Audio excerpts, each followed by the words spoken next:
আন্তর্জাতিক অঙ্গনে আবারও উত্তেজনা বাড়ছে যুক্তরাষ্ট্র ও ইরানের মধ্যে।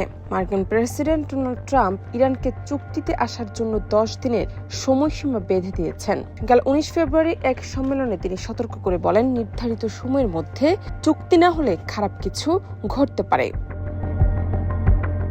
এদিকে কড়া প্রতিক্রিয়া জানিয়েছে ইরান। জাতিসংঘে নিযুক্ত ইরানের স্থায়ী দূত জাতিসংঘ মহাসচিব অ্যান্তনিও গুতেরেসের কাছে পাঠানো এক চিঠিতে হুঁশিয়ারি দেন, ইরানের উপর হামলা হলে মধ্যপ্রাচ্যে অবস্থিত যুক্তরাষ্ট্রের সব সামরিক ঘাঁটি ও স্থাপনাকে লক্ষ্য করে পাল্টা আঘাত হানা হবে।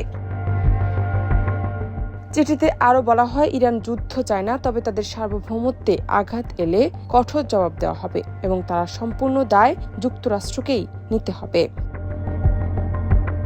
মার্কিন সংবাদ মাধ্যম দ্য ওয়াল স্ট্রিট জার্নাল শুক্রবার এক প্রতিবেদন দাবি করেছে, যুক্তরাষ্ট্র প্রথমে ইরানে সীমিত আকারে হামলা চালানোর পরিকল্পনা করছে।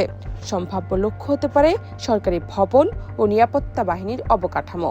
এ ধরনের পদক্ষেপের মাধ্যমে তেহরানকে নতুন করে পরমাণু চুক্তিতে রাজি করাতে চাপ সৃষ্টি করা হতে পারে। প্রতিবেদনে আর উল্লেখ করা হয়, নির্ধারিত শর্তে ইরান সম্মত না হলে হামলার পরিসর বাড়ানো হতে পারে।